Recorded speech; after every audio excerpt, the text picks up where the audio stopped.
makakuha ng simpatya ng taong bayan? Di ba? Anong point ninyo?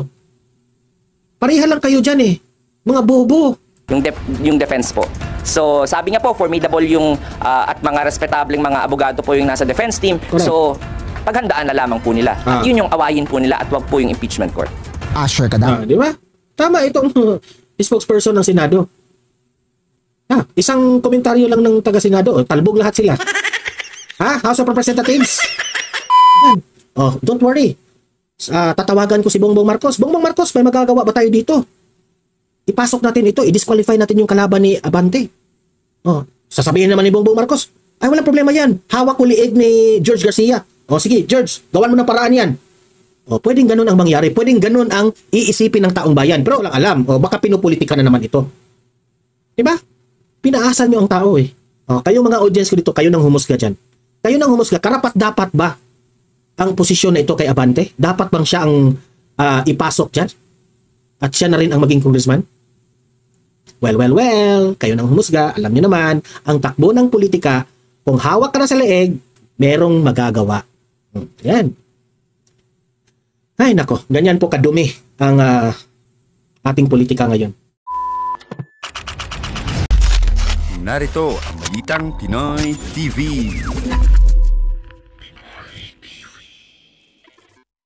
Okay, ayan na nga yung ating mga maiinit na balita ngayon na itatalakay natin. Ito, una nating pag-uusapan ay itong ang House of Representatives.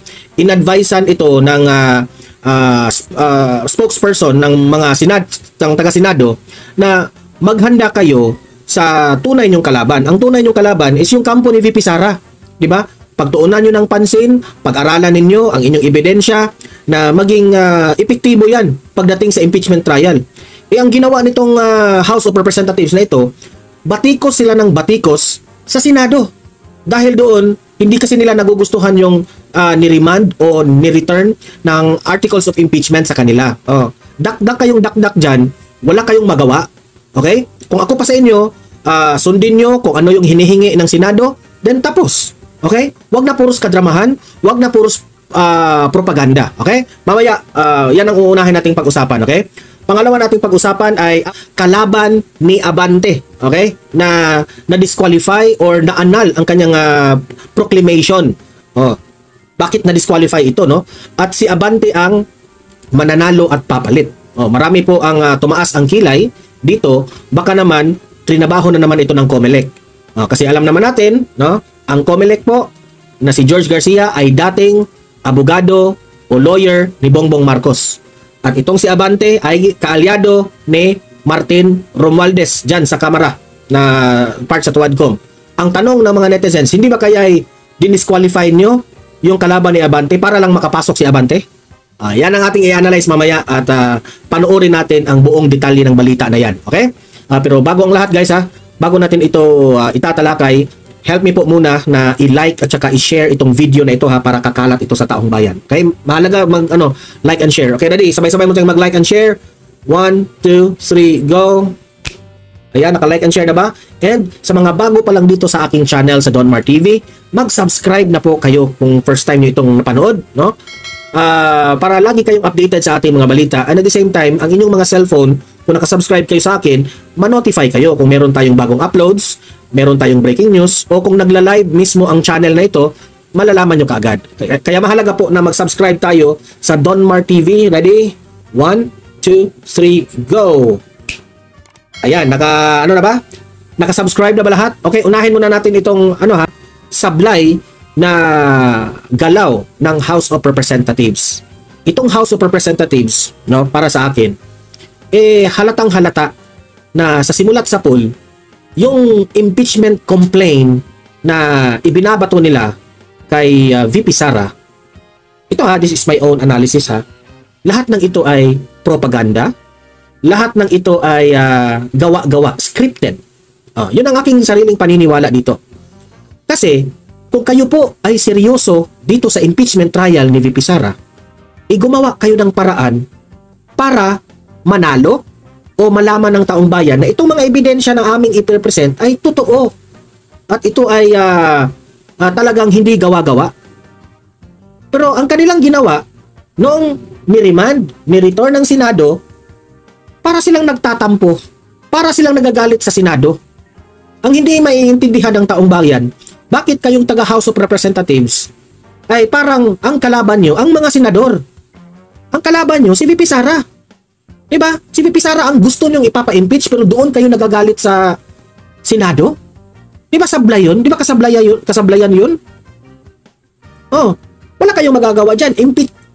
Sabi nga natin, ang Senado ay naging impeachment court. So you have to respect the impeachment court. Sila yung mag-judge kung yung mga accusations nyo ay tama o hindi. Pero look at what happened. Inaway nyo. Wala nga kayong respeto sa Senado eh. O heto yung balita, panoorin nyo. Naniniwala ang Senate Impeachment Court na tutugon ng House Prosecution Panel sa isasagot ni Vice President Sara Duterte sa summons na inilabas ng naturang korte. Ito ay sa gitna ng hindi pa rin pagsusumite ng Kamara ng mga hinihinging impormasyon ng Impeachment Court mahigit isang linggo na ang nakalilipas. Paliwanag ni Impeachment Court spokesperson Attorney Reggie Tongol, bibigatin din ang mga advisor ng Prosecution Panel. Kaya inaasahan niyang gagawin nila ang lahat ng dapat nilang gawin kapag naglabas na ang defense lawyers ng answer with affirmative defenses o motion to dismiss. I think yung hindi po nila pagpasa ng mga kailangan po nilang i-file, I think baka strategy po nila yon, no? Hindi natin alam talaga kung ano yung tunay na dahilan, pero siguro yung mga contemporaries nyo doon sa House, dapat tanungin sila doon about that. Syempre, for me attorney I think hindi yung strategy eh. Kasi itong mga House of Representatives, itong mga tuwadcom na ito, wala itong strategy eh. Mga BO-BO ito eh. No, hindi po strategy. Sa tingin ko, hindi yan strategy, kundi propaganda. Ang gusto nila, ang paborito nila, yung i-interviewon sila ng media, yung magpa-press con sila, bida sila eh. Every time may press con, tatanungin sila, tapos kung ano-anong paninira ang kanilang sasabihin kay VP Sara, yun ang kanilang gusto.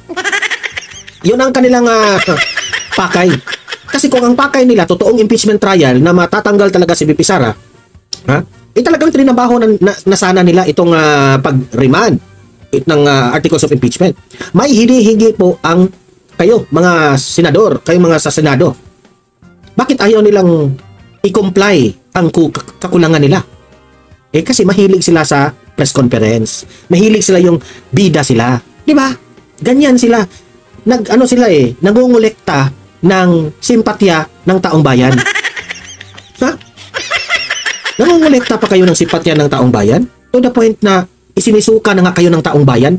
Ayaw na sa inyo ang taong bayan, House of Representatives? Wake up! Gising-gising naman. as a court, we will just act based on what has been filed. Sa kabila nito, sinabi ng tagapagsalita ng impeachment court na nasa lower chamber pa rin kung magko-comply ang mga ito sa pinag-uutos ng impeachment court. Ngunit dapat muna anyang sumunod ang House bago ito magreklamo. Sinagot rin ni Atty. Tongol ang buwelta ni Atty. Antonio Odi Bukoy, spokesperson ng House sa impeachment proceedings. Partikular ito sa isa pa ito si Bukoy. Parang feeling niya expertan din siya eh. Akala niya kung sino siyang magaling siya. Sabi ni Bukoy na ikakahiya ng mga bagong hanay ng mga senador. So hanggang ganyan lang kayo eh. Mahilig kayo sa i-criticize ninyo ang Senado eh. Kung walang hiya yung mga senador, bla bla bla, kung ano-ano sasabihin ninyo. Hanggang dyan lang kayo. Puro kayo dakdak eh. Magtrabaho nga kayo.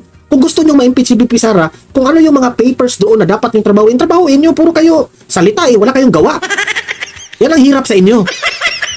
20th Congress ang ginagawa ng mga kasalukuyang Senator Judge. Aniya, hindi man sang-ayon ng litigant ay dapat pa rin itong irespeto ang korte upang maiwasan ang contempt order. So ano po motibo nila by criticizing the Ang motibo nila? Magpropaganda, magpasikat sa media. Yun ang motibo nila. court? Dapat po yung energy po nila na pagkikriticize sa korte ay ginugugol nga po nila doon sa kanilang kalaban dahil hindi po nila kalaban ng korte. Ang kalaban po nila ay yung kabilang party. Correct. Tama talaga itong sinabi ng spokesperson ng Senado. 'Di ba? Ang tunay na kalaban ninyo House of Representatives si Inday VP Sara. Ang bobo ninyo eh. Aawahin. Ang senador ang i-blame. Blame sila ng blame sa senador para makakuha ng simpatya ng taong bayan. 'Di ba? Anong point ninyo? Pareha lang kayo diyan eh. Mga bobo. Yung defense po. So, sabi nga po, formidable yung at mga respetableng mga abogado po yung nasa defense team. Correct. So, paghandaan na lamang po nila. At yun yung awayin po nila at wag po yung impeachment court. Sure ka daw. Di ba? Tama itong spokesperson ng Senado. Isang komentaryo lang ng taga-Senado. Talbog lahat sila. House of Representatives. Wag puro sa House of Representatives, wag puro bida-bida yung ano mo yun, ha. Mahilig kayo sa propaganda. Inggit siguro kayo kay Marcoleta kasi yung inaaway nyo sa Kongreso. Remember ha, pinagtulungan nila si Marcoleta dyan. Binubuli nila si Marcoleta dyan sa loob ng TUADCOM, House of Representatives. Diba? Look at Marcoleta now. He is now a senator. Kayo, natalo pa nga kayo sa Kongreso. Diba? Diba? Hindi sampal. Ano tawag nyo doon? Sampal yun sa inyo. Lahat. Sampal yun. Okay? So punta tayo dito sa next topic natin na akala natin natalo na si Abante. Yun pala, si Abante pa rin ang mananalo dito dahil yung kalaban ni Abante na disqualified di umano o na-annul ang kanyang proclamation. Gaano ba ito katotoo?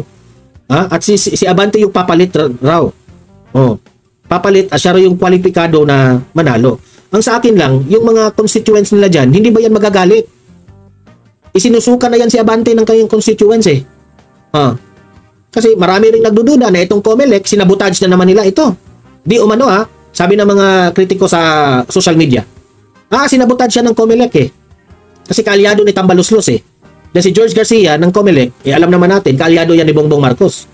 Yan ang kanilang pautot ha. I-analyze natin yan. Hindi muna tayo manghusga. Pakinggan natin ito balita nito. Benny Abante reclaims his seat as Manila's 6th District Representative. This as a COMELEC division cancels the certificate of candidacy of Congressman-elect Joey Uy more than a month after the midterm polls. Let's get more details on this breaking news from Joash Malimban. Joash. The Commission on Elections 2nd Division has disqualified Manila Representative-elect Joey Uy. In its latest resolution, the COMELEC 2nd Division ruled in favor of outgoing Congressman Benny Abante, declaring that Uy is not a natural-born Filipino. As a result, Uy's certificate of candidacy has been voided, and his proclamation as winner in the 2025 midterm elections is hereby annulled. The resolution further declares that Benny Abante is the only qualified candidate for the position of representative of Manila's 6th District, making him the duly elected congressman. COMELEC Chairman George Garcia, however, clarified that the decision is not final and executory yet. Uy's camp can still file a motion for reconsideration within a 5-day period. In an so, sa ngayon, hindi pa ito final ha. Hindi pa talaga si Abante. Okay? Kasi pwede pang mag-file ng motion ang kampo ni Uy. Okay? With Bilina News channels at the forefront program, Abante says that he's hopeful that the COMELEC Anbank will affirm the 2nd Division's decision should Uy's camp file for an MR. The fact that na-establish naman na talagang he is naturalized. So, when it comes to disqualification, talagang he is disqualified. Now, of course, hindi ko alam ang maaaring mangyari.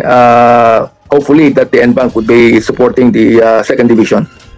Abante served as one of the co-chairmen of the House Squad Committee, which led a high-profile investigation into alleged controversies involving former President Rodrigo Duterte. Abante previously lost to Uy by a slim margin, garnering 63,358 votes against Uy's 64,746 mine. George, what will happen now to Joey Uy since he has already been proclaimed? Does he have to immediately relinquish his post? The COMELEC's ruling can still be appealed. So as long as there is no final decision on this, we will proceed to take the Manila 6th District Representative position. Thank you for... Okay, so sa akin lang dito ha, nakapagtataka eh. Pre-claim na pala. Okay? Ito yung nangyari ha. Pre-claim na pala itong si Uy. Itong si Uy, kalaban ni Abante.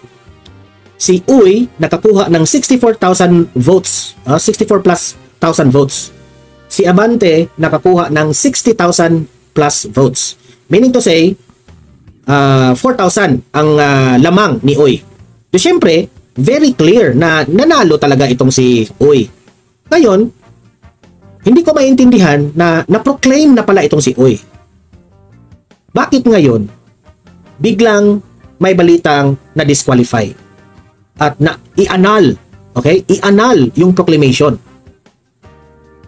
So, magiging, anong mangyari? Baliwala na lang yung proclamation ni Uy. Okay? Kasi na-annul eh. Now, the COMELEC is saying na si Abante ang qualify. Kapag talagang totally ma-disqualify na si Uy, si Abante ang papalit being the most qualified candidate for the position. Now, ang tanong ko, legit ba? Legit ba ang disqualification na ito? Kasi ang tanong ko ha, bakit hinayaan nyo na itong kalaban ni Abante na si Uy, bakit hinayaan nyo na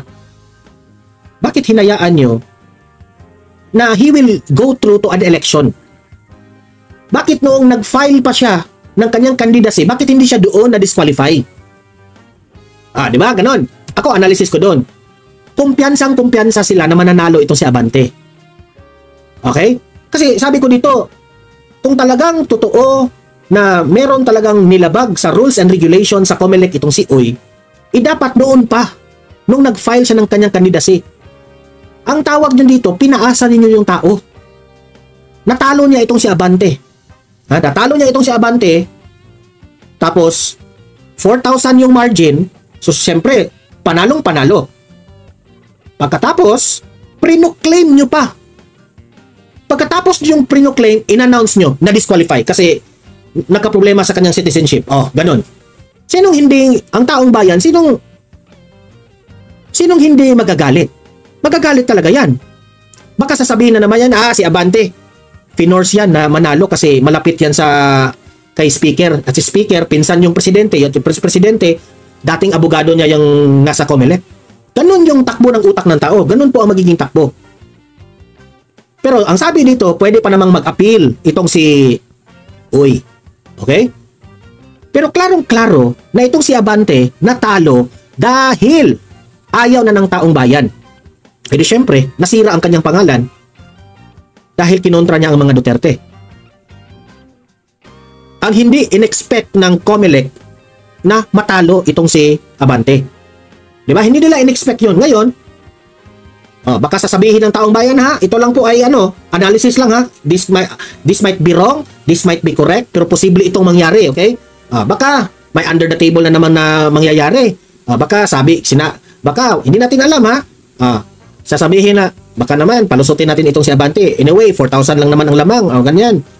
May kapangyarihan tayo part ako sa kaalyado ako ni Martin Romualdez, baka Martin Romualdez patulong naman dyan. Don't worry. Tatawagan ko si Bongbong Marcos. Bongbong Marcos, may magagawa ba tayo dito? Ipasok natin ito, i-disqualify natin yung kalaban ni Abante. Sasabihin naman ni Bongbong Marcos, ay walang problema yan. Hawak ko liig ni George Garcia. Sige, George, gawan mo ng paraan yan. Pwedeng ganun ang mangyari. Pwedeng ganun ang iisipin ng taong bayan. Pero I'm not saying na yun talaga ang nangyari pero pwedeng ganun po ang mangyari. Di ba? So sabi ko dito, COMELEC, ano na ba kayo? Ang daming reklamo ninyo. Ngayong election na ito, ang daming reklamo. Diyan pa lamang sa Duterte Youth Party List. Kasi kung makikita nyo ang pattern ngayon, kung makikita nyo ang pattern, mukhang trinabaho nyo ang mga kaalyado ni Tatay Digong. Hindi nyo pinapasok ang Duterte Youth Party List. Ang kaalyado ninyong si Abante, pilit nyong pinapapasok ngayon. Pilit nyong dinisqualify si Uy. Okay? Hindi ko pa naman alam ang tunay na technicalities dito kasi baka naman siguro itong si Uy ay talagang disqualify. Okay? Talagang hindi siya Filipino citizen o ano man ang kanyang talagang nilabag. Hindi ko lang alam. O baka pinupolitika na naman ito. Diba? Pinaasan nyo ang tao kayong mga audience ko dito, kayo nang humusga dyan. Kayo nang humusga, karapat dapat ba ang posisyon na ito kay Abante? Dapat bang siya ang ipasok dyan? At siya na rin ang maging congressman? Well, kayo nang humusga, alam niyo naman, ang takbo ng politika, kung hawak ka na sa leeg, merong magagawa. Yan. Ay nako, ganyan po kadumi ang ating politika ngayon. Ito na nga mga kabalita. Ano na ang masasabi nyo patungkol sa balitang ito? Please comment down below mga kabalita. Pag-usapan natin yan sa comment section. At kung di ka pa nakasubscribe sa ating channel, baka naman